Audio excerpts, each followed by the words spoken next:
because there are very important and urgent matters that we have to take up this morning. No?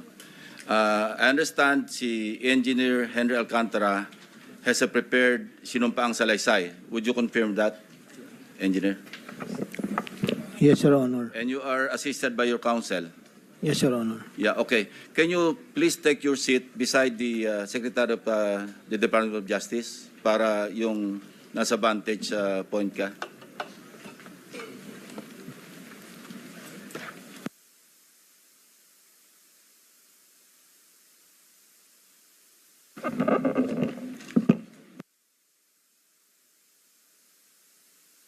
Yung counsel mo, pwede nando sa likod para you can advise him.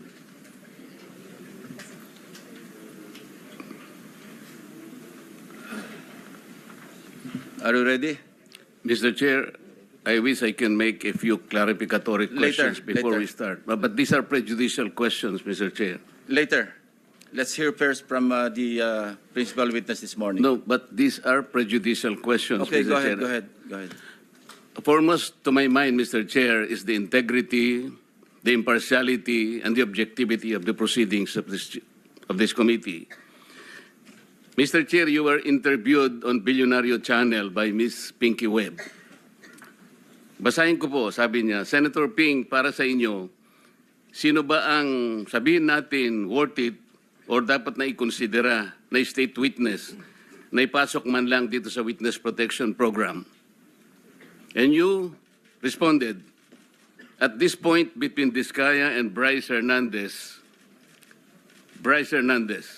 Mr. Chair, question is,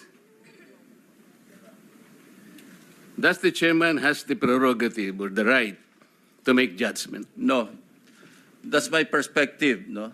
That's my personal opinion outside of the hearing or outside of this hall. So don't question my opinion. That I am is not my questioning opinion. your opinion, Mr. Chair, but you are the Let's not chairman quarrel of this here. committee. Anyway, let's proceed with the You are not testimony of the interested in the prejudicial question that I am going to raise, Mr. Chair? Go ahead, you raise your Kaya nga sinasabi ko sa inyo You're an questioning my investigator, opinion. we are investigating. Away kagad tayo rito. Mr. Chair, we are still in the Hearing is suspended. investigating.